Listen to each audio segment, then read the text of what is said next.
It was break time at Crown Star University. The classroom was full of noise. Some students were eating, some were laughing, and others were taking pictures. But one boy sat alone at the back of the class. His name was David. David never talked. He never smiled. He always sat quietly, as if he didn't want anyone to notice him. But today, something changed. "Why does David always keep quiet?" one of the boys asked. Another student, a girl named Bella, turned to look at him. "Maybe he doesn't know how to speak." "He should say something today," someone else added. "Let's hear his voice." They all turned to David. "David, say something," Bella said gently. David looked up. His heart started beating fast. He didn't want to speak. He had a reason for staying silent. But they wouldn't stop. "Please," Bella begged, "just say hello." David took a deep breath. Slowly, he opened his mouth and said, "Hello." What happened next shocked everyone. The smile on Bella's face disappeared. Her eyes became wide. "What is that smell?" she shouted, covering her nose. One boy jumped out of his seat and ran to the door. Another opened the window and climbed out. "It's too much," someone cried. "My head is turning." In less than 1 minute, the classroom was empty. Everyone had run away. Only David sat there, alone. He slowly closed his mouth and looked down at his desk. It had happened again. This was not the first time people ran away from him. They always laughed or screamed when he spoke. They didn't know why his mouth smelled like that. They never asked. They just called him names. Mouth bomb, Mr. Talking Toilet. But David never fought back. He never shouted. He just stayed quiet. David got home that day feeling tired, broken and ashamed. His mother was in the sitting room. "Welcome, my son," she said with a smile. But David didn't answer. He walked in slowly and sat down on the edge of the chair. "Are you okay?" his mother asked. David looked up at her. His eyes were red. "Mother," he said, "I'm tired of everything." His voice was low and heavy. His mother's smile slowly disappeared. "I can't continue like this," he said, shaking his head. "Every time I talk, people run. Today my classmates jumped out of the window. Again." Before his mother could say anything, she covered her nose with her hand. The smell hit her hard, but she didn't want to make him feel worse. David saw her. His heart broke. He stood up slowly and looked at her with tears in his eyes. "Mother," he said softly, "I thought I'm your son." "You too. You're covering your nose." His mother looked away. "If you were the one sitting here, you would do the same." David felt like something had pierced his chest. "So now you're like them?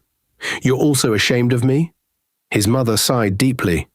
"David, this didn't just start today. I warned you. I told you to be careful with the way you talk to people, but you refused." "What are you talking about?" David asked, confused. His mother's face turned serious. "If you had not humiliated that old woman 3 years ago, you would not be in this condition." David's eyes widened. "So now you blame me?" he asked. "Have you forgotten how that dirty old woman insulted me first in the market? She called me spoilt royal trash. She said I was proud and useless. What did you want me to do? Smile at her?" "You should have walked away," his mother shouted. "You are a prince. You are meant to act better." David shook his head in disbelief. "So because I replied someone who insulted me, I now deserve this? You think I enjoy this pain? You think I enjoy going to school and coming back in shame every day?" His mother's voice was calm but heavy. "David, your father and I have done everything we can. Do you know the places we have been to? Churches, mosques, herbal homes, hospitals, prayer camps. We have tried everything." She stood up, tears welling up in her eyes now. "We've prayed. We've fasted. We've begged. We even went to that mountain they said was powerful. I've not stopped trying. Your father has not stopped either." David turned away from her. He felt like the whole world was falling on him. "I didn't ask to be like this," he whispered. "No one asks for their suffering," his mother replied gently. "But you must learn to accept that blaming everyone will not help you." David didn't say anything. He walked to his room slowly, his heart heavy. He closed the door behind him and dropped to the floor. He cried like a little child. Loud, painful sobs filled the room. "What kind of life is this?" he said to himself. "What kind of punishment is this? I'm a prince, but I feel like a curse." He picked up a photo from his table. It was him as a small boy, wearing his royal outfit beside his father. He touched the picture gently. "I was so happy back then," he whispered. "What happened to me?" Outside his room, his mother stood by the door, wiping her eyes. Her heart was breaking too, but she didn't know what else to do. The next day, David sat alone again in the classroom. His books were open, but he wasn't reading. His eyes were empty. His heart was tired. All he could think about was how useless he felt. Suddenly, someone walked in with loud steps. It was Stella.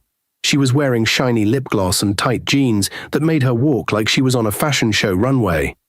"Oh, look who's here," she said, placing one hand on her hip. "Fine boy with mouth odor. What are you doing all alone again?" David didn't answer. "I bet you can't go out during break," she continued, laughing loudly. "If you breathe near the fish pond, all the fishes will die." She held her nose and acted like she was choking. "Somebody call the ambulance. Dragon breath is about to attack again." A few students nearby laughed. David looked down at his book. His ears were hot. His chest was heavy. He wanted to speak. He wanted to say something sharp and clever. But he couldn't. He just stayed quiet. Stella rolled her eyes, flipped her braids, and walked out, still laughing like she just watched a funny movie. David sat there, frozen. He felt smaller than the chair he was sitting on. Then the classroom door opened gently. A girl stepped in. She looked around quietly. She held a file and a small bag in her hand. Her school uniform was neat, and her shoes were clean. Her eyes were calm, and there was something peaceful about her. Her name was Annabelle. It was her first day at Crown Star University. She looked around, a little confused. Then she walked gently to where David was sitting. "Hi," she said kindly. "Excuse me, please. I'm looking for the school library. I'm new here." David looked up. He didn't speak. He wanted to help, but fear held his mouth shut. Annabelle waited. "Please, can you help me? I just need directions." Still, David didn't say a word. He looked around nervously. Then he picked up his pen and tore a sheet from his notebook. He quickly drew a small map and wrote down instructions to the library. He passed the paper to her. Annabelle took it and smiled warmly. "Thank you so much." She looked at him for a moment. "Are you okay?" she asked softly. David gave a small nod. Annabelle nodded too. "All right, thank you again."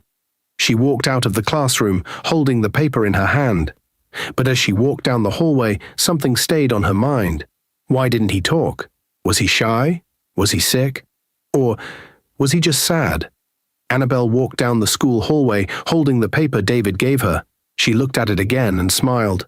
The drawing was neat and the directions were clear. "He didn't talk," she whispered to herself, "but at least he helped." She turned the corner, still thinking about the quiet boy, when someone suddenly stood in front of her. "Hello, beautiful girl," the voice said. Annabelle looked up. It was a girl with long braids, long lashes, and a loud voice. She wore shiny earrings and chewed gum like it was a competition. "My name is Stella," she said with a bright smile. "I guess you're new here." Annabelle nodded politely. "Yes, I am. My name is Annabelle." "Wow, nice name. I love it," Stella said quickly. "Can we be friends, if you don't mind?" Annabelle smiled. "No problem." Stella linked her arm with Annabelle's like they had known each other forever. "Let me show you around. I know all the best spots in this school. You'll love it here." They began walking together, but then Stella looked at the piece of paper in Annabelle's hand. "Wait. Were you just coming out of that classroom?" she asked. "Yes," Annabelle replied. "I asked one of the students there for directions to the library." Stella raised her eyebrows. "Don't tell me you met that boy." Annabelle looked confused. "Which boy?" Stella leaned close and whispered like she was about to share the world's biggest secret. "The one that smells like a dead rat and burnt pepper. David." Annabelle blinked. "I'm sorry." "You didn't hear me," Stella said, louder now. "David, the boy that sits alone like a broken chair, tall, quiet, and cursed with the worst mouth odor in the history of the world." Annabelle was silent. She didn't know what to say. "Don't worry," Stella said, laughing and flipping her braids. "You'll get used to the stories. Nobody goes near him. The day he said good morning to one girl, she went to the clinic and said her brain was shaking." Annabelle's eyes widened. "Oh, no wonder he didn't talk to me." Stella clapped her hands. Aha! You see, he knew his breath would kill your kindness, so he kept quiet. Annabel looked down at the paper again.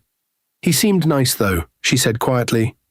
Stella stopped walking and looked at her like she just said she eats sand. Nice? My sister, run. Run for your life. That boy is just handsome for nothing. A fine face with a dangerous mouth. Even if they give me $1 billion, I will never marry him. Never. She waved her hand in the air like she was casting out a demon. God forbid. Do you want to faint every morning in your own house? Imagine waking up and hearing, "Good morning," and then boom, you're on the floor. Annabel couldn't help but giggle. Stella was dramatic, but she was also funny. I pity him, though, Annabel said softly. Stella rolled her eyes. I don't. He brought it upon himself, I heard. They say he insulted one old woman years ago. Some say it was a curse. I say it's punishment. Annabel didn't know what to think. She just nodded. Anyway, Stella continued, let's go to the library, my new friend. I'll introduce you to the cool people. As they walked away together, Annabel looked back for a moment. She thought about the boy in the classroom, the one who didn't speak, the one who helped her without saying a word. Stella was still talking beside her, laughing and calling David all sorts of names. But Annabel stayed quiet, because deep down something told her. Maybe there was more to David's story. Maybe he didn't deserve what everyone was saying about him. David walked home slowly, kicking small stones on the road as he went. The sun had started to go down, but the heat in his chest was still burning. His heart was heavy. His legs felt weak. He had no more strength to hide his pain. As he opened the door to the house, he heard a voice from the living room.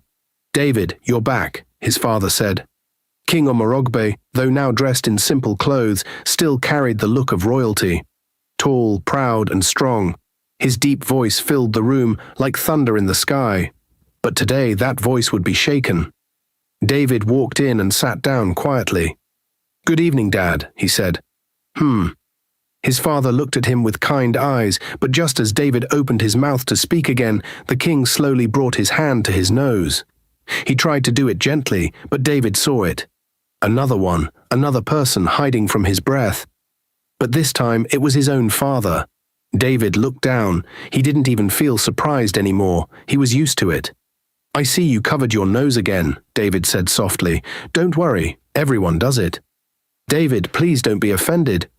I'm not. I've stopped feeling anything, David said, shaking his head. I'm just tired, Dad. Tired of all of this. The king sat up straighter. What happened again? David's voice cracked as he spoke. They laugh at me in school every day. Today, a new student asked for directions to the library. I couldn't even help her. I was too scared to open my mouth. I just gave her a piece of paper like I'm some dumb person. He clenched his fists. I can't continue like this, Dad. What kind of life is this? I've become a shadow, a joke. I can't laugh. I can't talk. I can't even make friends. Tears gathered in his eyes, and his voice became low and shaky. If you don't do anything about this, I swear I will end it all. I will unalive myself, Dad. I can't do this anymore. The words hit his father like a blow to the chest. No, the king shouted, standing up in fear. Don't ever say that again. He rushed to David and knelt in front of him. David, please listen to me. You are my only son, my only child. You are the reason your mother and I are still standing. Don't even think of such things, please. David looked at his father with tired eyes. I don't want to feel this way anymore. You won't, the king said firmly. I promise you, I will do something. Tomorrow morning, I will travel to Oke-Agbara. There is a man of God there, Prophet Elijah. Very powerful. People say his prayers can shake mountains. David's heart moved a little. I've heard of him, he said quietly. Yes, his father nodded. He helped the governor's daughter. He even prayed for a woman who had been mad for 15 years, and she became normal in one day. I will go there. I will not come back until he agrees to see you. David wiped his tears slowly. Do you think he can help me? The king placed his hand on David's shoulder. I believe it with all my heart. Just go to school tomorrow, my son. Before you come back, good news will be waiting for you. David stared at his father, and for the first time in a long while, he smiled a little. Thank you, Dad. His father pulled him into a hug. "We will win this battle. You are a prince, and no curse will destroy your life." David nodded. That night he slept with hope in his heart. For the first time in months, he dreamed of himself smiling, laughing, talking without fear. The next day at Crown Star University, the school was buzzing with whispers and surprise. Students gathered in small groups, talking quietly but excitedly. Something big had just been discovered, and it was spreading fast like fire on dry grass. In one corner of the school, Stella was sitting under a tree. Then her friend Lydia came running toward her. "Stella, Stella, you won't believe what I just heard," Lydia said, almost out of breath. Stella looked up lazily. "What is it again? Did the cafeteria finally buy meat pies that have meat inside?" No, something bigger than meat pie." Lydia sat beside her and lowered her voice. "It's about David." Stella raised her brow. "David? You mean Mr. Mouth Explosion?" Lydia nodded quickly. "Yes, I just found out something shocking.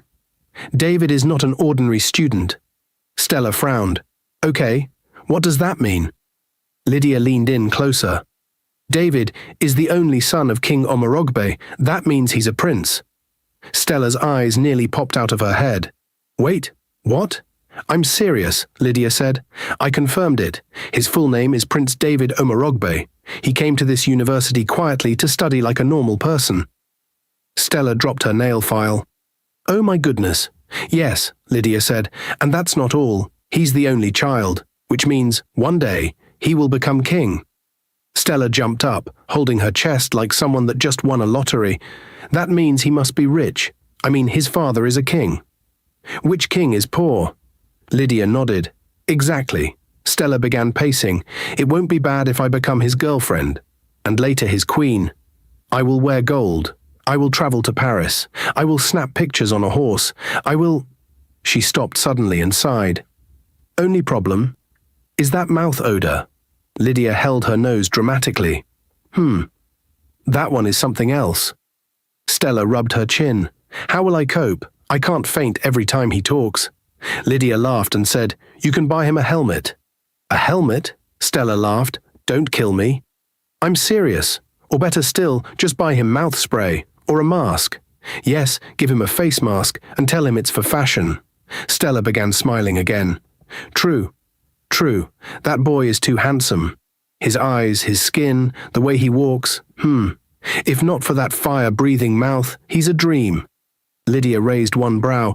"But Stella, don't forget, you insulted him yesterday. You said very terrible things." Stella waved her hand. "Oh, please, leave that to me. Have you forgotten I'm the finest girl in this school? The most classy.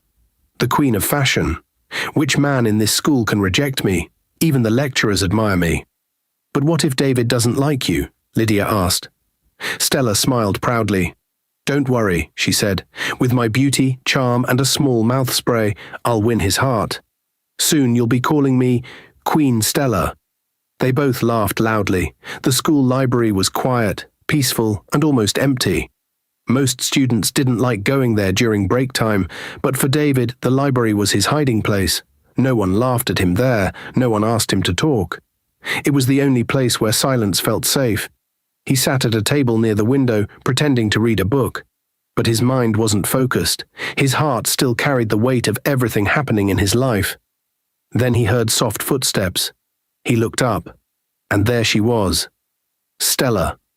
David frowned a little. He could see it clearly. She was covering her nose with a handkerchief. He sighed and closed the book. "I know why you're here," he said quietly. "You came to laugh at me again. Don't worry, I'm used to it." Stella blinked. She didn't expect him to speak first. "No, David, I didn't come to laugh at you." He looked away and said nothing. Stella pulled out a chair and sat down across from him, still holding the handkerchief near her face. "I came to say I'm sorry," she said. David didn't respond.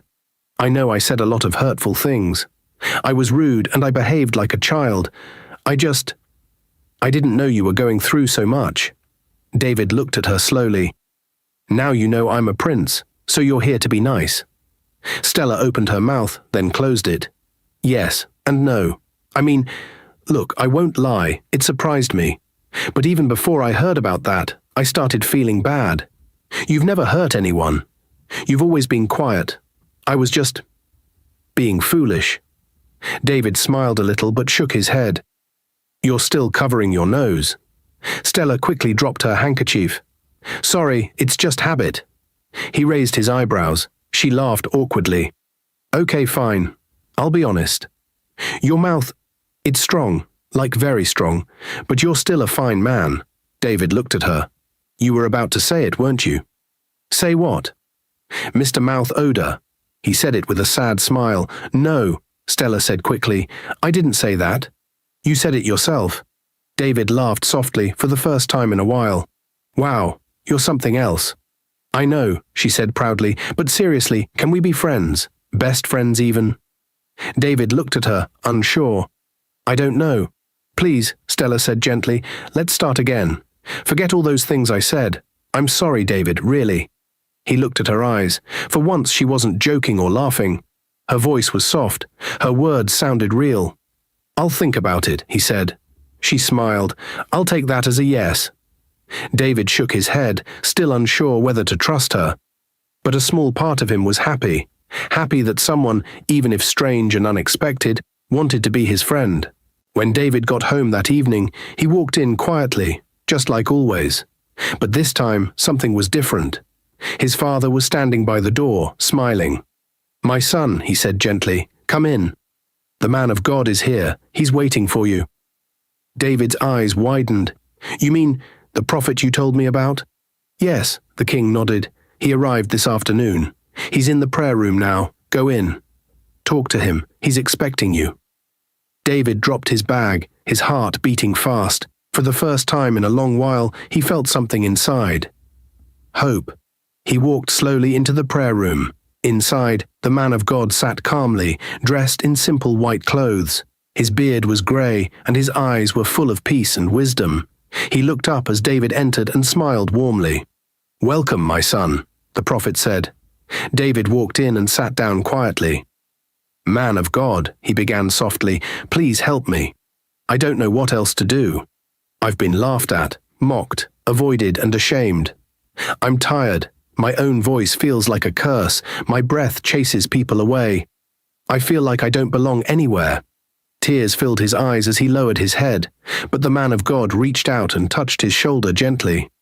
My son, he said, do not cry anymore. Your time of shame is over. David looked up slowly.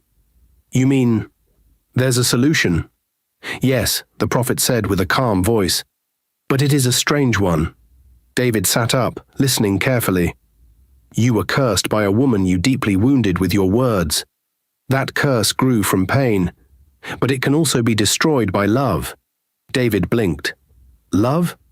Yes, the man of God said, this curse will disappear the day a woman who truly loves you, from her heart, kisses you passionately. Not a small kiss, not a fake one. A kiss of true love. That moment, the smell will leave your mouth forever. David was quiet for a while. His heart was beating fast. Then he asked, but what if I don't love her back? Will it still work? The man of God nodded slowly. Yes, it is not about your love. It's about hers. If she has real feelings for you, deep and pure, the curse will break. But if someone who does not truly love you kisses you, even if she pretends to, the curse will remain. It will never leave. David sat back, thinking hard. So, she has to love me for real? Yes, the prophet said gently. She must love your heart, not your crown, not your money, not your name. David closed his eyes and sighed. That will be hard to find. Maybe not, the man of God smiled. Sometimes the answer is already close. You just have to see it. David looked at him and said, Thank you, sir. The prophet patted his shoulder again. Be patient. Watch closely. Listen to your heart. The one who loves you may already be near. David stood up slowly, filled with new hope, yet unsure of what to do next. That night, David sat on his bed, thinking deeply. Could it be Stella? He asked himself.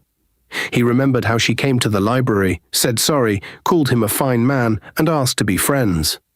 But then he remembered all the times she laughed at him. Just yesterday, she told people his breath could kill fish. He frowned. "No," he whispered, "I don't like anything about that girl. She only came back because she found out I'm a prince. She doesn't love me. She loves the title." He sighed and looked up at the ceiling. "She's not the one. I'm sure of it."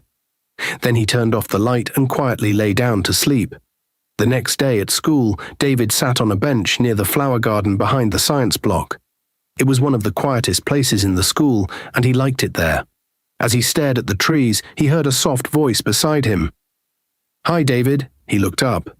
Annabelle. Her face looked calm and gentle, just like the first time he saw her. David gave a small smile but looked away quickly. He didn't want to open his mouth.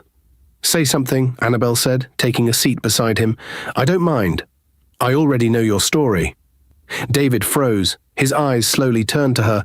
"Oh, really?" he asked, his voice low and shaky. "I'm sorry," he added quickly. "It's not my fault. I didn't choose this." Annabelle nodded kindly. "I know, the smell was strong," she said, chuckling gently, "but I can manage it. It's not the end of the world." David looked at her in surprise. "Are you sure?" "You can cover your nose. I won't be upset." Annabelle shook her head.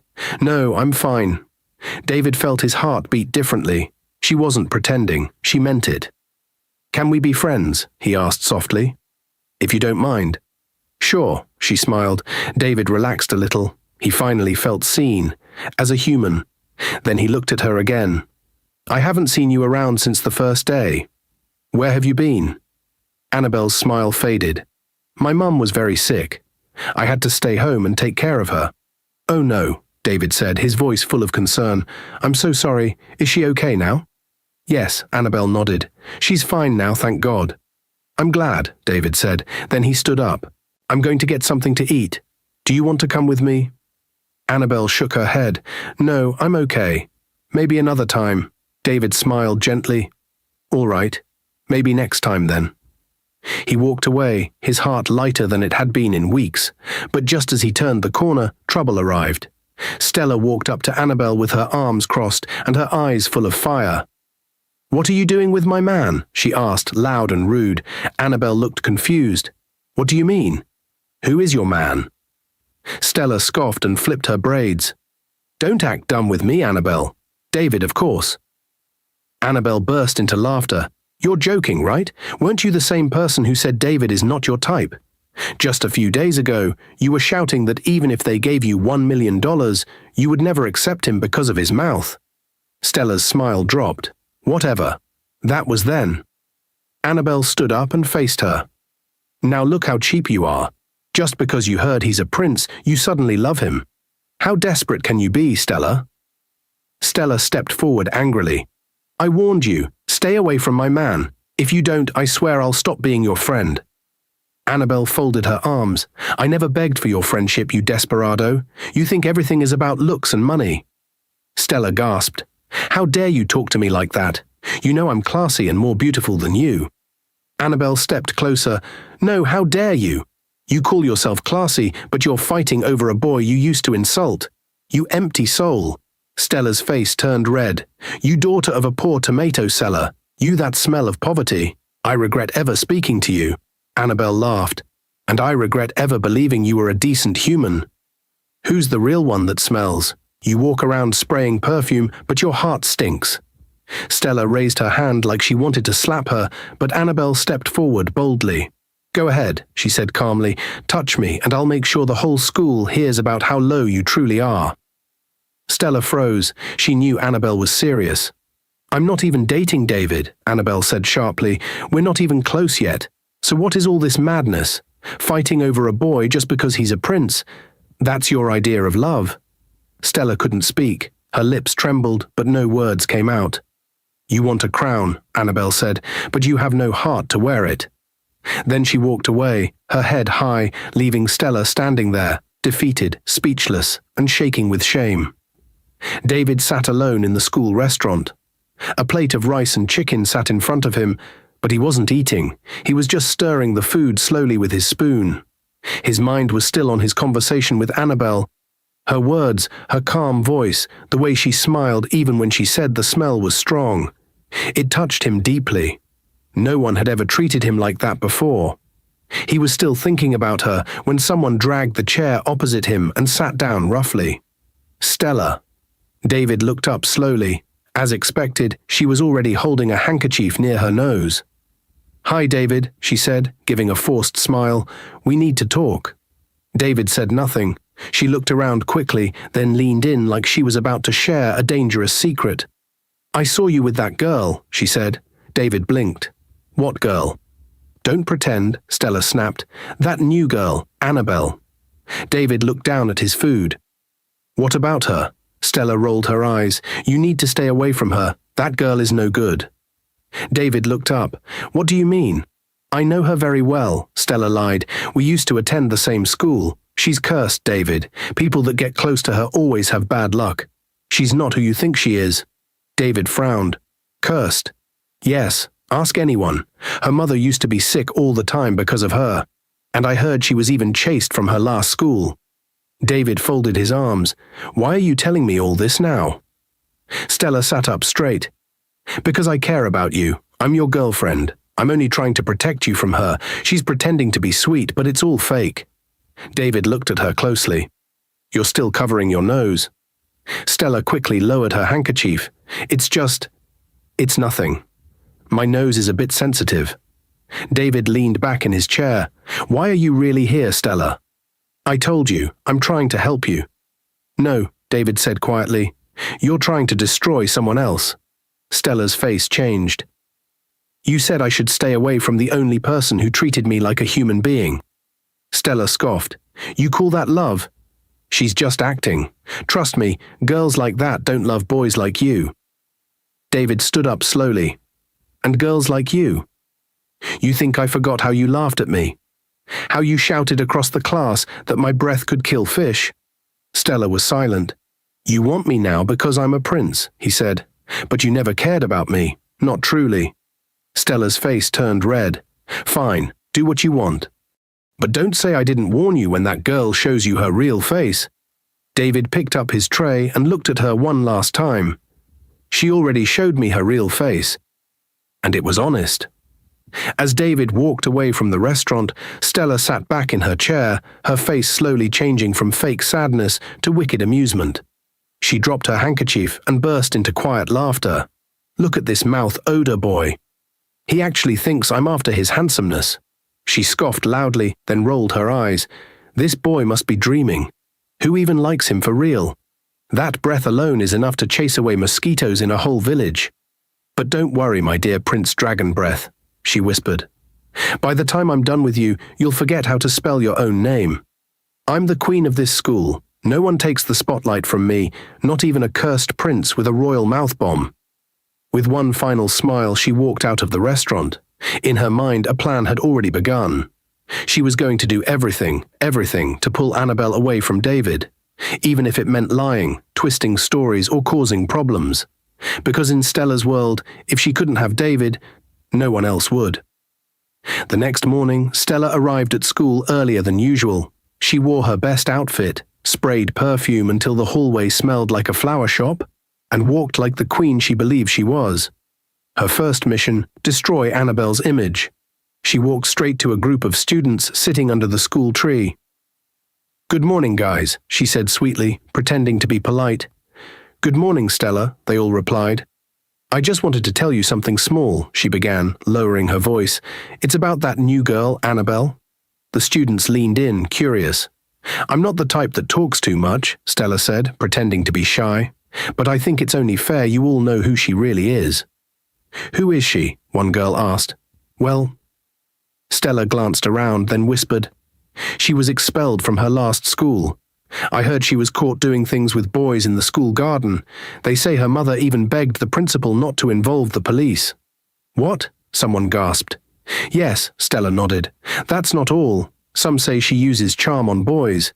Maybe that's why David is following her around like a lost puppy."